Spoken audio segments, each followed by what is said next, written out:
ছোঁয়ার গল্প সাজাই শূন্যে ওড়ার ছন্দে মেতে।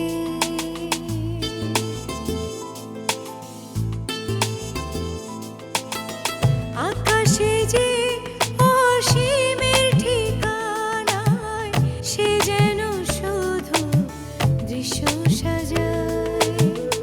যত গল্প ধাঁধায় হাত বাড়ালে বুঝি কেউ নেই, আকাশ ছোঁয়ার গল্প সাজায় শূন্যে ওড়া ছন্দে মেতে।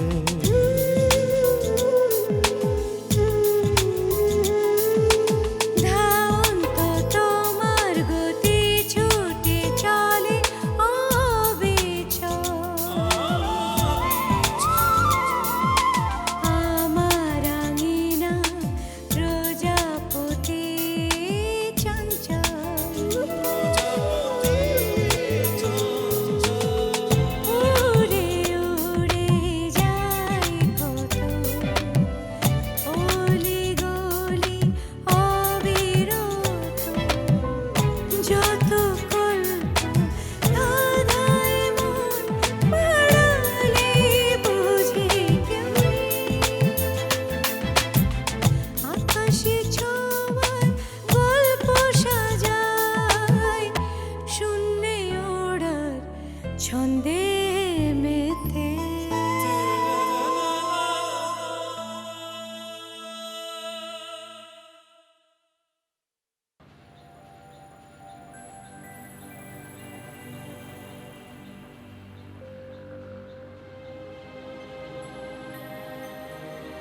সেটা যে করেই হোক। মা তো টাকা নিবে না, কিন্তু এতগুলো টাকা জোগাড় করবো কোত্থেকে? আমাদের তো নিজের কোনো জমি জমা নেই, গয়নাগাটিও নেই, আর এদিকে মা জেদ ধরে বসে আছে। তাই এখন আমাকেও শক্ত হতে হবে, অন্তত বাবার জন্য। মা আর বাকি সবার অপমান সহ্য করতেই হবে, যে করেই হোক বাবাকে সুস্থ করতেই হবে। না, বাবাকে সুস্থ করতেই হবে।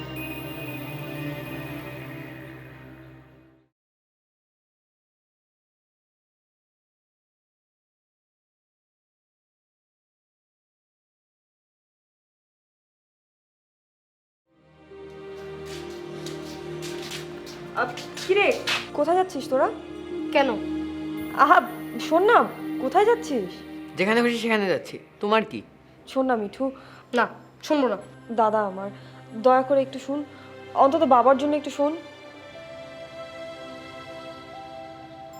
দেখ, আমি স্বীকার করছি আমার না হয় সব দোষ, কিন্তু তাই বলে তোরা চাস যে বাবার কিছু হোক? বাবা ভালো হয়ে গেছে, আরো ভালো হয়ে যাবে। শহরে গিয়ে চিকিৎসা না করলে বাবা ঠিক হবে না রে টিটু। ডাক্তার কাকুর সাথে আমার কথা হয়েছে, বাবার শহরে গিয়ে চিকিৎসা করাতে হবে, আর এর জন্য অনেক টাকার প্রয়োজন, প্রায় 4-5 লাখ টাকা।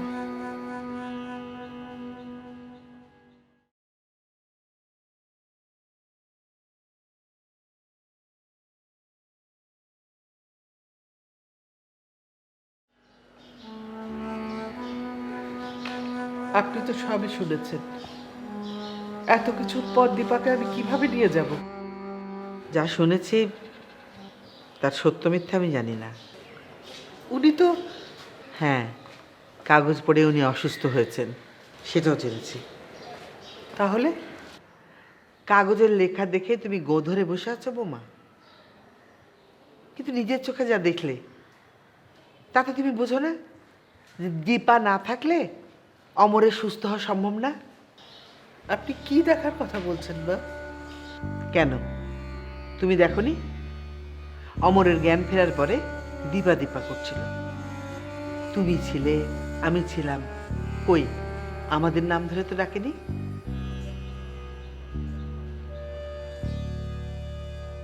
কাকে খুঁজেছে? দীপাকে, শুধু দীপাকে।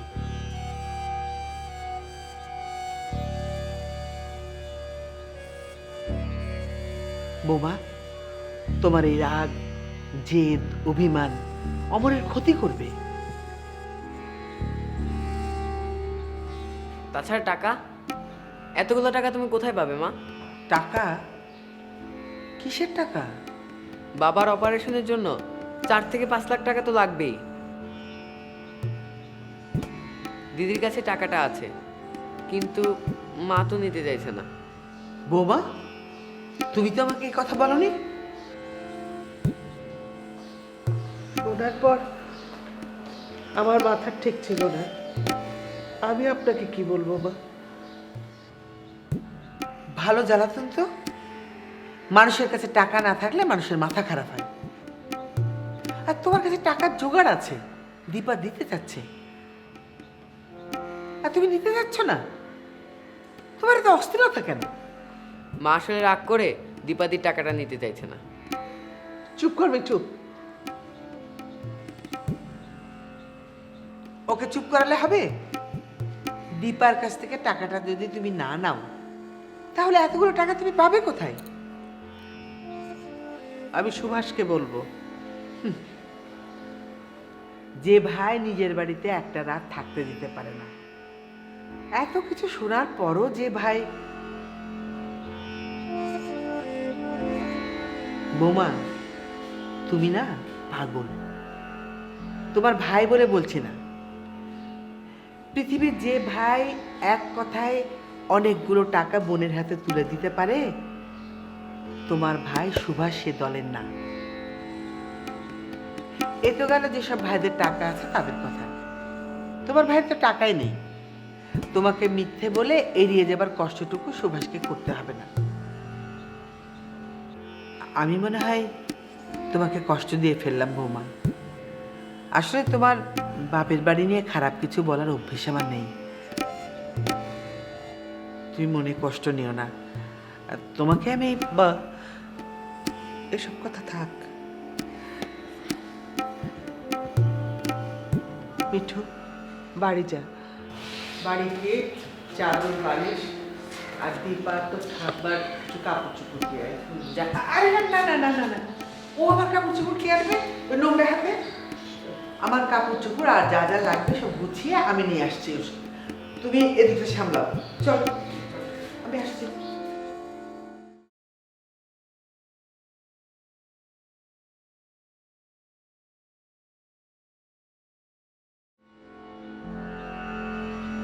বিলকিস খালা, আপনি বিলকিস খালা?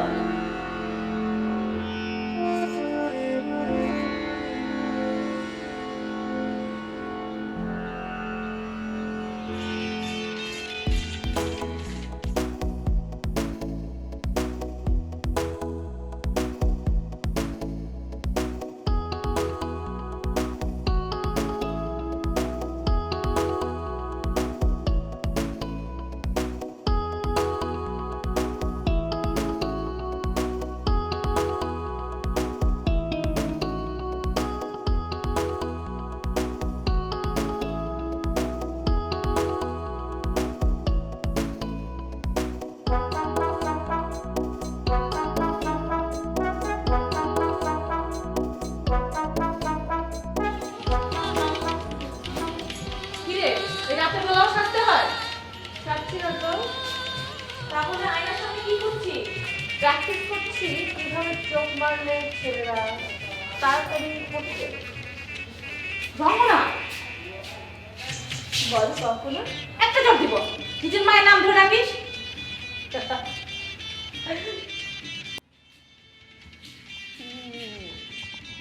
তুমি আগে সিদ্ধান্ত নাও, আমার সাথে কি নিয়ে ঝগড়া করবে? তোমার নাম ধরে ডাকা নিয়ে, নাকি ছেলেদের চোখ মারা নিয়ে? দিনে দিনে তুই বেহায়া হয়ে যাচ্ছি। সেটা আমার নিজের মুখেই বলছিস? ছি। আমি তো শুধু মুখে মুখে বলছি, কিন্তু তুমি তো করছো। রঙ্গনা, খবরদার চিৎকার করবে না। পাশের বাড়ির ওই ভাড়াটিয়া লোকটার সাথে তুমি কি করেছো আমি বুঝি জানি না? এই, তুই কি জানিস বল? আমি সব জানি। কেন চলে গেল বল? চুপ করে আছিস কেন? আমার মুখ খুলিও না মা। মুখ খুলবি কি করে? জানলে তো মুখ খুলবি। আরে ওরা মাসের পর মাস ভাড়া দিচ্ছিল না, সেজন্য বাড়ির ওদেরকে বকাঝকা করেছে, তাই সব কিছু রেখে পালিয়েছে। তুমি যে কত ভাড়া দাও সেটাও তো আমার জানা আছে। তোমাকে তাড়াচ্ছে না কেন? কি আশ্চর্য, আমি কি সবার হাড়ের খবর রাখি নাকি? তুমি তো শুধু হাড়ের খবর রাখো না, হাড়ের তলার খবরও রাখো। আর আমি খুব ভালো করে জানি কিভাবে হাতে হাড়ি ভাঙতে হয়। তুমি যেভাবে পাশের বাসার লোকটাকে হাত করে ফেলেছিলে, সেটা ওই বাসার মহিলা টের পেয়ে তার স্বামীকে নিয়ে পালিয়েছে।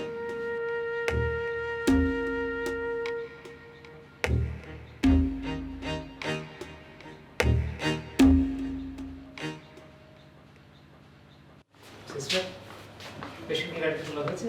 জি স্যার। কাকাবাবু না দীপা, আমার বাবুকে তুলেছো গাড়িতে? আগে আচ্ছা শোনো দীপা, আমি কার্ডটা রাখো, এটা আমার স্যারের কার্ড।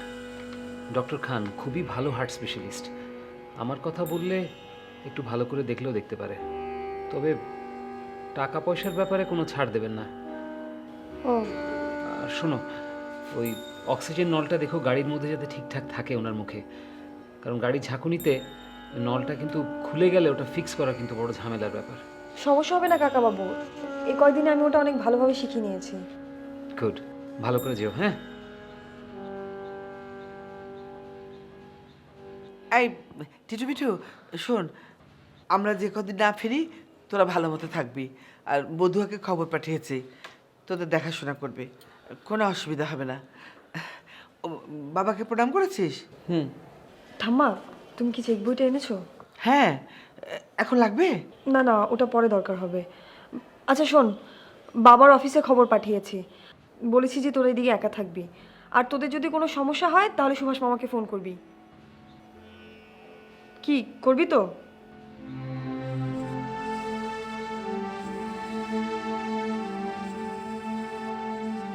কি হলো, ফোন করবি তো? হ্যাঁ দিদি, আমি করব। আচ্ছা ঠিক আছে, তোরা ভালো থাকিস।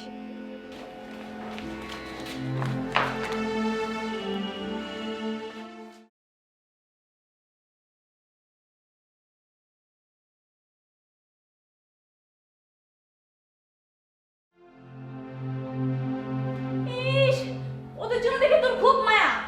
কোনোদিন বসেছিলি নাকি ওদের নেশা না শুনে? মা, আমার নেশা তো অন্য জায়গায়। কোথায় তো সেই নেশার জায়গা শুনি? যাবে আমার সাথে? কি বললি?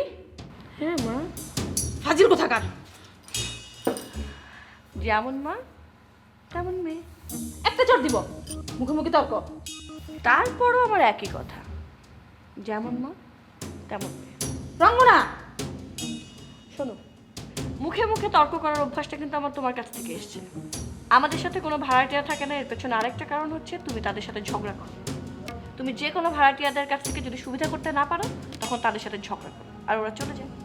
আমি কতবার তোকে বলবো, ওরা ঠিক মতো বাড়ি ভাড়া দেয়নি বলে বাড়ি এলে ওদেরকে বের করে দিয়েছে। তুমিও তো বাড়ি ভাড়া দাও না, তোমাকে বের করে না কেন? সেটা আমি জানি কি করে।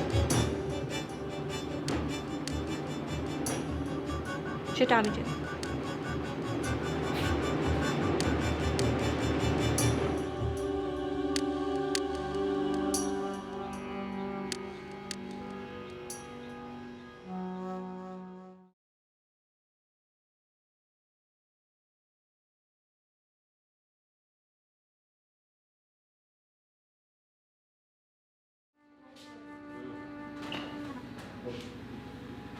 পেশেন্টকে আগে বাবা, কি হয়েছে?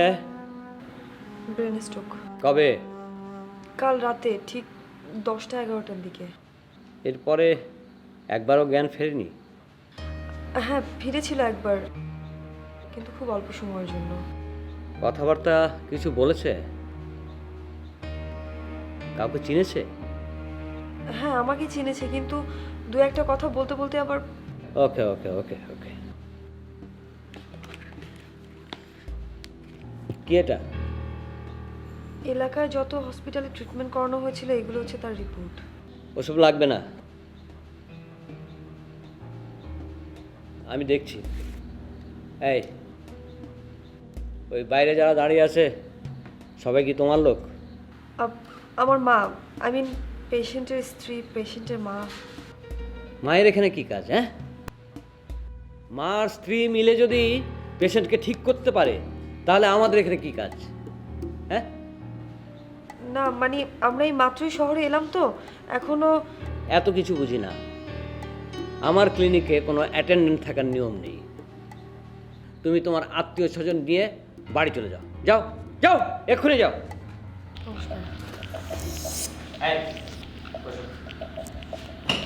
আমি গিয়ে দেখে আসি। আমি না আসা পর্যন্ত তুমি এখানেই থাকো। ওকে, বসো।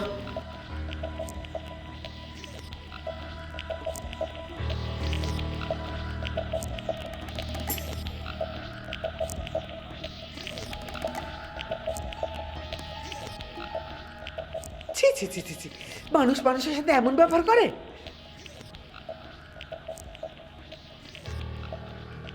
অনেক লেখাপড়া করলে তারপর না মানুষ ডাক্তার হয়, তাই না বাবা? হ্যাঁ মা, এত লেখাপড়া শেখা ডাক্তার, সে আমার সাথে এমন ব্যবহার করলো। আমরা অমরের কাছে থাকলে তার কোনো সমস্যা হতো? তা তো জানি না মা। এই দীপা, ডাক্তার কি বলে রে? আমাকে তো তেমন কিছু বলেনি, ভেতরে ঢুকতেও দেয়নি।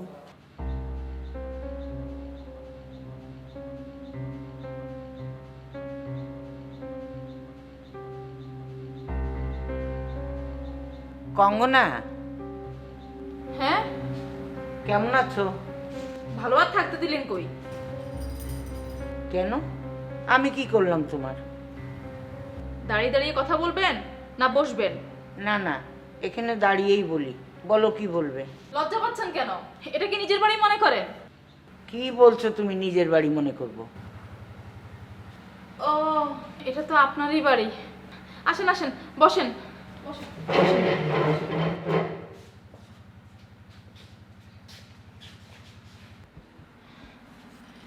কি বলবেন বলেন? না, বলছিলাম কি যে তোমাদের পাশের ঘর দুটো ভাড়া দিয়ে দিয়েছি। কে ভাড়া নিল? ওই যে তখন যে ভদ্রলোক এসেছিল উনি। ওই সুন্দর লোকটা? হ্যাঁ হ্যাঁ ওনার কি বউ আছে? হ্যাঁ। ও, ছেলে মেয়ে কজন? তা তো জিজ্ঞেস করিনি। কি আশ্চর্য, একজনকে বাড়ি ভাড়া দিবেন, জানবেন না ছেলে মেয়ে কজন? না না, উনি থাকবেন না, ওনার বড় বোনের জন্য ভাড়া নিচ্ছেন। ও, ওই লোক থাকবে না? না না, ওর জামাইবাবু খুব অসুস্থ, ক্লিনিকে ভর্তি আছে। জামাইবাবু, দিদি, তার মা আর মেয়েটা থাকবে, ওরা 4 জন। 4 জন বললেই 4 জন থাকবে? একজন রুগীকে দেখতে 1000 জন ভিড় করবে। অশান্তির শেষ। দেখছো কত বড় অভদ্র ছোট লোক। রাম রাম রাম, আমার মুখ দিয়ে কি যে সব বেরিয়ে যাচ্ছে। এই অমরের শরীরটা এখন কেমন রে? তা তো বলতে পারবো না ঠাম্মা, শুধু শুনেছি বাবার প্রেশারটা নাকি একটু হাই হয়েছে। সেটা আবার কি? এই যে শুনেন, আপনাদের মেয়ে কিছু টেস্ট করতে হবে। টেস্ট? কিসের টেস্ট? এক্সরে, ইসিজি আর অনেক কিছু। অবস্থা কি আরো খারাপ? টেস্ট না করলে বুঝবো কি করে? চলো তো বাবু, অমরকে দেখে আসি। দাঁড়ান দাঁড়ান, আপনার উপর যেতে পারবেন না, স্যার অনেক ক্ষেপে আছে। ওখানে ভিড় জমালে স্যার যে কোনো মুহূর্তে থাপ্পড় দিতে পারে। বলো কি? আচ্ছা, রুগীর টেস্টের ব্যাপারে যে টাকা লাগবে তা কার সাথে কথা বলবো? আপনি চাইলে আমাকে বলতে পারেন। ঠিক আছে, আপনি আসুন আমার সাথে।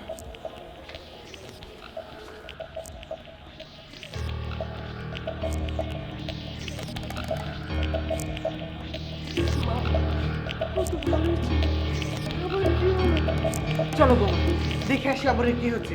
এবার যদি কেউ কিছু বলে আমি কোষ একটা থাপ্পড় মারবো। চলো। যেতে যখন নিষেধ করছে এখানে দাঁড়াই প্রার্থনা করে। হ্যাঁ আমি বলছি চলো না, চলো।